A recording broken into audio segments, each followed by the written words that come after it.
I'm your host, Eric Crow Draven. It's official. Welcome to the Cipher.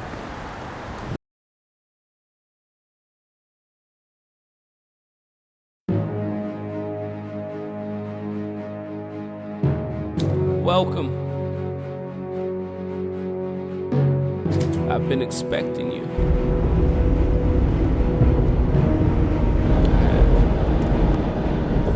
To whom it may concern, they say life is about choices. When you want better, you put yourself in a position to do better. You see, I come from a place where those who look like me don't often make it past their 18th birthday alive or without a jail record. Maybe I shouldn't be writing this, but music, the streets, and sports, we look as a way out of our poverty. Dysfunctional families, failing public education system with uninspired teachers and invisible role models. Experience build character. It is the windows to And let's take it to the streets. Take it to the streets. Don't act like it's your first time here. Take that shit off.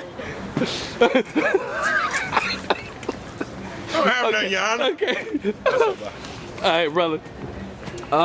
First question I'm gonna ask you is, what impact did the presence or absence of your father have on your journey? Wow, that's a good question. Yeah, some deep shit here. Real deep shit. The presence of my father, because he was never absent in my life, and I'm very grateful for that. His sternness, his strictness, his how can I say, his skills to work, to survive. Matter of fact, we was born and raised right here, right on this block where you're interviewing me. So his ethics, should I say, for better words, of working and supporting his family, and supporting the community, because if a child didn't have and he knew the family, he would give them. So that he instilled in me as a child. And that's what I'm doing today as the founder of Latinos NYC, and also one of the brainstormers of Believe Me Poets, with my team members of Jessica Blandon and Peter Seaton, aka Rainmaker. This team is about community. We are about community. My shows are about community. Absolutely. You know, yeah, it's about community. They say that movies give insight to the way a person views the world and themselves. With that being said, what is your favorite movie and why? Wow. Sparta. Yeah. 300. Why? Because for one man, if anybody's seen the movie, it's not that he necessarily takes control of his group, but he instills the value of how to hold on to a community, how to hold on to his people, his heritage, his culture. If he would have gave in to all these other kings that came trying to take over, right, this culture would not be around. This movie would not have been around. So as such, I try to take a hold of my community, my people, my family, and let them know we must rise above all this oppression and continue forward. Nice.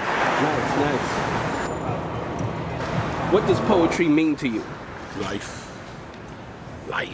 So it breathes in my skin.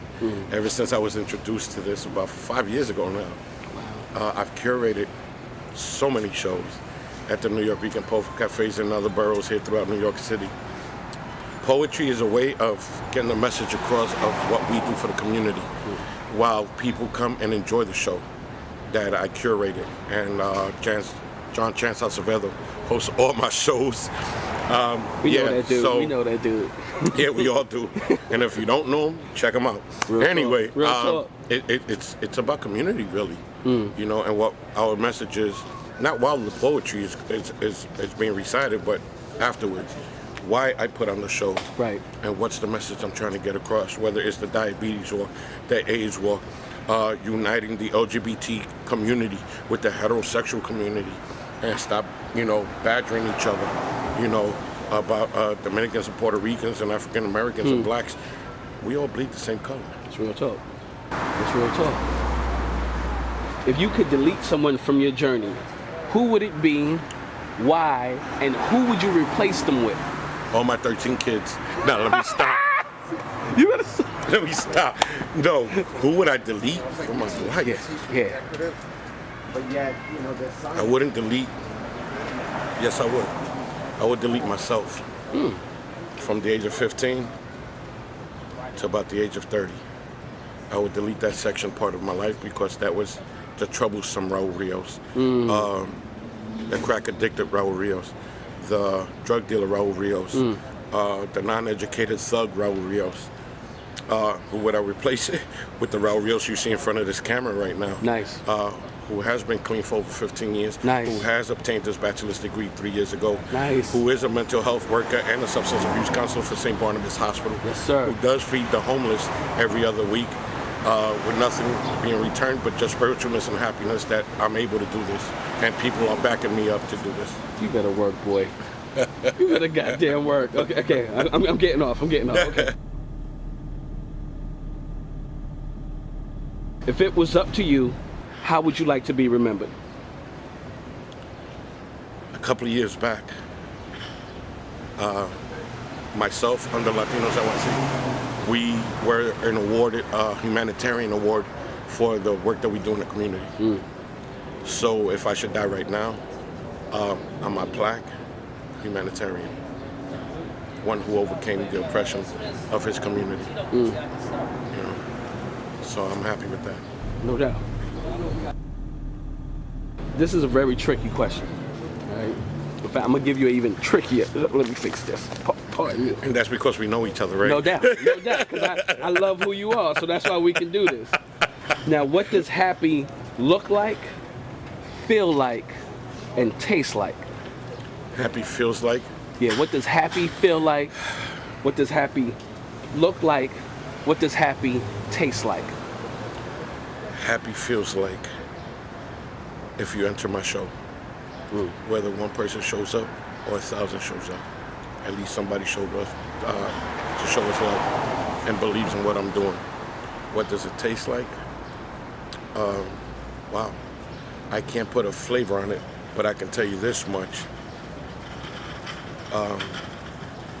Like a sancocho, which is all this culture in one stewing pot and becoming one as the result, as we eat it. And what was the last question? What does it feel like? Man, just look at it. Let me get that. That's how it feels like. Let me get that right there. This is all 300 pounds of happiness. I love it, brother. Thank you for your time. Thank you. Peace.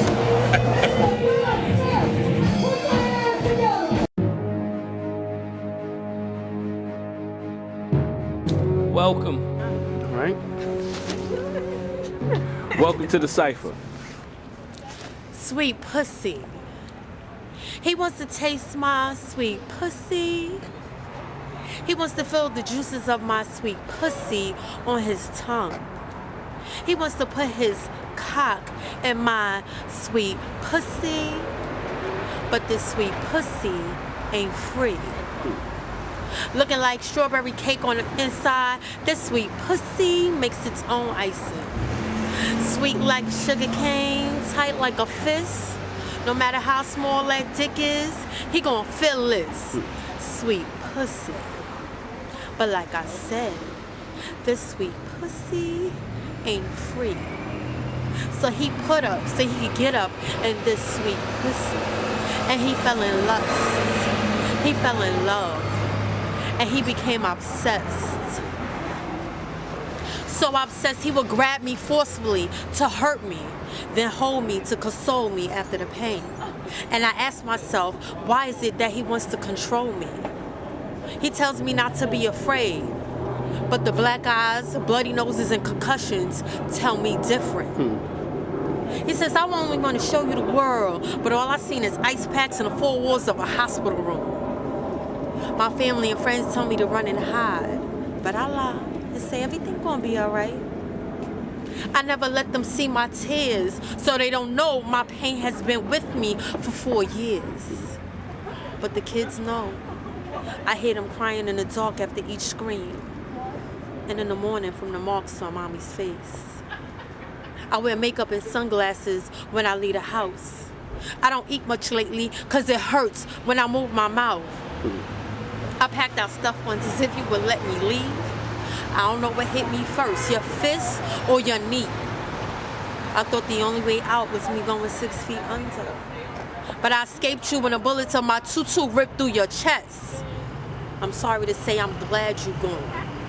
In therapy, the doc tells me to mean what I say since I've been saved. But she don't know because of this here sweet pussy. You still haunting me from your grave. Spit it, poet. No more! No more. No more! No more. Yeah. No more! No more. Smiling for everyone to see. Heart beating with palpitations uncontrollably. Conversations were flowing with grace. Mindless memory of the first smack across the face. Jokes going on around the room about what one will and will not take from a man or a woman. Mindless memory of the second time he embarrassed you. The burning sensation on your neck. Back. Are they staring at me? And do they know? Mindless memory of the third time on your knees in a chokehold. You see, this was supposed to be a get-together of old friends and new. Mindless memory of the fourth time he spit on you. Looking into the mirror, a tear begins to fall. Mindless memory of the fifth time you decided you wouldn't take it anymore. So now, single again. With the freedom you once knew. Mindless memory of the sixth time you decided you would both work it through. Now, laying there as you usually do, knowing what happened and most of all what's to come. Mindless memory of your turning points. Mindless memory of the seventh time you decided you wouldn't take it anymore. Because laying there as you usually do, looking at broken bones and bruises for the things that he just did to you, until you finally realize that this type of a love is not for you. I'm something sweet, I'm like a Hershey's kiss. I got these dudes hard on me so they get dismissed. So if they hit this shit, I'ma work my hips. I'm just a chunky girl, candy when he licks his lips. Did you hear this shit? I'm so ill, I'm sick. I got an ass for days, it's so real, that's it. Can you feel me now? You should take a bow like Rihanna and Chris Brown. See if you could take me down. Your girl could hold it down, like your face on frown. I'm absolute royalty, so come on up and pass the crown. So I'm asking now, who's going after now? A poet plus a rapper, so the best has yet to come to town. I never had a male figure that was in my life that made sure I got it right. My dad was hardly ever there. Cause at 11 years, looking past my tears, didn't care about my fears. His tunnel vision was forever clear. But it never break me, it only made me. Born in the 80s and now I'm such a lady. And it's crazy the way it's been lately. Taking what she gave me and mixing in the wavy. I'm spitting bars out this world, I'm so spacey. I haven't met my competition that'll face me. So come race me, I'm always first place. See, I'm sweeter than your honey. Got a taste you can't erase, B. You flip her truth and give her your words to deal with life, but she wasn't talking to you because you are the truth. And yes, indeed, lies are so comfortable, but she'd rather you wrap her up in lumber and kiss her ever so gently with Velcro on your lips, then flock through her locks and leave her dazed in your fictional prose. But enough of the deep, let's get shallow. I stack paper like crackheads stack shopping carts. This is what the people want to hear. Logic, truth, actuality is a feared reality. So I close my eyes to see my dreams. I open them and lean into my rearview mirror. Images in mirror are closer than they appear. Through the glass, I can see doubts trying to catch up with me, but that will never happen. I'm focused and never miss a beat. I'm running a race with my heart beating like I'm always seeing the finish line. I'm flying like I'm on a drug. I'm sweating like I am legend. I'm excited like tomorrow's my birthday every day. So I can't let what was take up room designated for what is to come. I'm the driver and I don't wear seatbelts due to the fear of anything holding me back. I keep both hands on the wheel cause I feel like they're always watching me. And I stop at every gas station so my tank's always on the full side. We all know what it's like to be empty.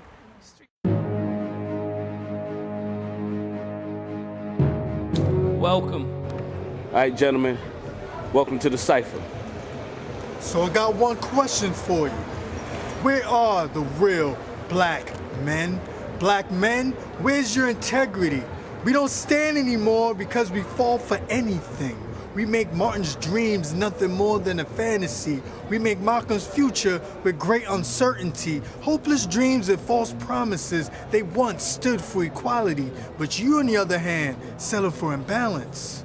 You settle for low-income jobs to accommodate your low self-esteem. You command respect, but you don't give it. Instead of taking responsibility, you make an excuse. That's why you working on your alcohol and drug abuse, abusing your women, abusing your children, psychologically, mentally, spiritually, disrespecting yourselves. What are we to teach the next generation? You never taught because you never learned, see? Because your father wasn't there, and her father wasn't there. Then she told you his father wasn't there, so you decided to continue that trend. Stop blaming the world for your outcome. Stop asking for change on the corner for change when you won't change the world. How about change the way society views us? We're once a foundation for prosperity, security, and love. Instead, we're a foundation for damnation. Ignorance is evident. Our standards have risen now because we have a black president. Black men, do we have a conscience? The only thing rising is your high blood alcohol content. So I ask you again, will the real black men a product of an endangered species? Uncle Sam is my grandfather. The Nazis are my first cousin. I'm deep in this bitch like oil. Been trading arms to underdeveloped countries, told generals to chop off arms and they'd get more arms. I see these children as dollar signs. I put the politician in pimp, got whole governments on a whole stroll. Let me tell you a little bit about my history. I was born in murder, spread across waters, tattooed genocide across my neck. I'm a fiend for the green. Napoleon said, everything my eyes look upon is mine. An imperial civilization that was savage to its subjects, and I've introduced every disease from the Black Plague to syphilis. It's in my line of work. If people ain't screaming, I ain't earning. If bodies ain't hitting the floor, my bottom line ain't flying. Went to church and bought Jesus, now I'm holy with capitalism. Got a boost from Rwanda, became a payday. Hitler told me to finish my breakfast, so I bombed the towers. People needed to be reminded I got the end of the world at my fingertips. Breathing destruction when I whispered slavery in Columbus's ear. It paid off so well, I'm still tweaking it till this day. Sit back and watch you run as I flick the ashes and the skull and bones in my ashtray. My name is America. Or I prefer the 13 colonies. I got bankrolls and flesh. Peace to me is starvation. War makes the money and I'm an expert at playing on your insecurities. All I see is Dumb and Dumber. Old money in this spot now. I can buy your soul 1,000 times over and still have change left to give you a job. See, it's simple. I give the world just enough to survive, but never enough to change their condition. And I got the Bible working in overdrive, cause belief is a cash cow. Cash your hard-earned dollars in on salvation. I got a mansion underneath the Vatican. It all comes back to me. You can slave for 40 years, or you can pay for 40 years. I keep people hungry so I can build more prisons. Back the dollar with lies so gold could be obsolete. I got secret societies. I don't need to be diplomatic. Democracy is just my storefront, but I'm manufacturing pure grade A world domination. Stop the international news from getting in and saturated you with reports of gang violence in Brittany. Cut school funding because it doesn't make me any money if our children are smart. I need people in debt around me so I can leverage their situation to my benefit. Got tired of doing all this by myself, so I birthed big businesses. Now we all keep the money between us. Only the strong survive. Only the cold-hearted live to see another sunrise. And the criminals at the bottom got nothing on to do with the criminals at the top. Just look at our healthcare system, our social security system. Been this way since the Indians been trying to tell you. Ain't shit you can do about it. Showed you movies of how I get down, so you know what's in store for you if you try to get out. I'm America, baby, and I got my pin pan on your heartstrings. So what you need to do is what you've always done, and bend the fuck over. Woo. Today, I come before you, a product of my past, outliving many of my failures and my elders. Let today be the testimony of persistence and faith. Let today prepare me for tomorrow. I'm gonna start off with the first question, and that is, what impact did the presence or absence of your father have on your life? My father is still in my life right now, and if it wasn't for him, I wouldn't be here. He encouraged me to go to school. He didn't get past the 3rd grade. He had to drop out of school to work in the fields to help his family. So education was very big in my home, and I got that from my father. You know, hard work, always go to work. He doesn't complain. He doesn't let anything stress him either. Like, buildings could be on fire and ambulances and things is going off, and he's like, don't worry about it because it is what it is. And so I kind of like get that from him. Okay, cool. If you could delete someone from your journey, who would it be, and who would you replace them with? I wouldn't delete anyone from my journey that I have been, anyone that I have met, whether they treated me wrong or did me wrong or anything, I would still want them in my life because these people help make me me, and I like me. You know, I think I turned out pretty good. And if I didn't have certain people in my life, I can't imagine me being who I am. Like, a lot of my poetry is very personal experiences, things that happened to me that wasn't so good. And I like all my poems, so if it wasn't for them, I wouldn't have these poems. If it wasn't for them, I wouldn't have 2 plays. If it wasn't for them, I wouldn't be Helena D. Lewis. So no, I wouldn't take anybody out. I would like to meet President Obama. Obama, I heard you had some poets at the White House. How you doing? We tend to wear many hats in our lives. What role have you taken on that has had the most impact and has been the most rewarding? Oh my God, I don't even know where to start with that. I'm a poet, I'm a teacher, I'm a social worker, I'm a student, I'm the primary caretaker of my family right now. And I guess, you know, my mother, a lot of people know, maybe some people know, my mother recently passed last year, very sudden. It was very unexpected, and as a result, you know, I had to like really rally the family together, and I had to coordinate the funerals and all the stuff that goes along with, you know, death in the family. And I'm just really like I'm in caretaker mode. Like, I take care of my father, I take care of the dog, I gotta get the heart medicine, I gotta make sure my sister has money, gotta do this, gotta do that. I'm the only one that has a job, you know. And on top of that, you know, when I gig, like when I go out and do shows across the country or whatever, I get extra money. Now I gotta worry about taking care of other people, you know, besides me. So.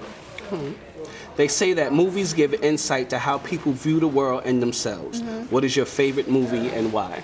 Okay, don't laugh. My favorite movie, and don't judge me, is Legally Blonde. The first one, oh, that is like so hysterical. Like, somebody was like, she's following this dude to go to law school to try to get a date, and then she like discovers herself, and she got this little dog named Bruiser. It just cracks me up, man. It just cracks me up. I can watch it like 100 times and not get tired of it. Okay. Don't judge me. Don't judge me. If your journey is a book, thus far, what part of your journey would you describe as the most important chapter? The most important chapter in my book? That's a good one. What would I even do? Okay, I think I would be on the chapter called The Real Me.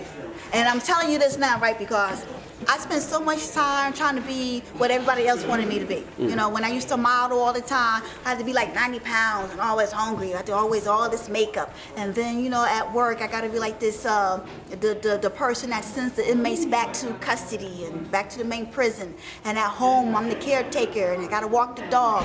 But now I'm on some bump everybody, you know. If I don't feel like combing my hair, I don't have to comb my hair. If I don't want, well, I'll take a bath. But there's been days when I was like, that could be optional too. And I'm very comfortable with just discovering who I am. I don't have to put on the act for anyone. I could just be me, and it doesn't matter. I even stopped dyeing my hair. I got this real cool gray streak going on right here. I don't know if the camera picks it up. I think it's sexy. I love who you are, always have. Last question I'm gonna ask you.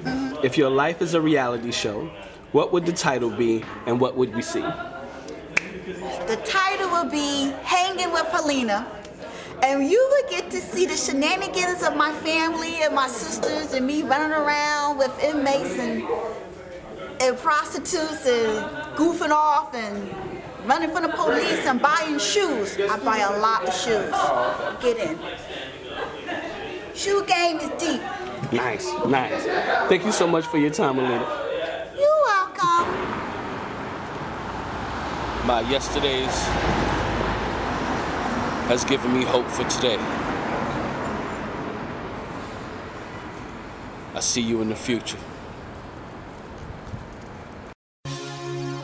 My last rites. I'ma do something y'all ain't never heard me do. It's Crow. What else would you expect, baby? In the blink of midnight. In the blink of midnight. Everything can change. In the blink of midnight. Just in that blink. In the blink of midnight. I woke up today. Mind on my money. I got bills to pay. I work too damn hard for it to stay the same. Lord knows there gotta be a better way. Don't wanna bet my freedom, they'll take it away. So I say, fight for what's yours.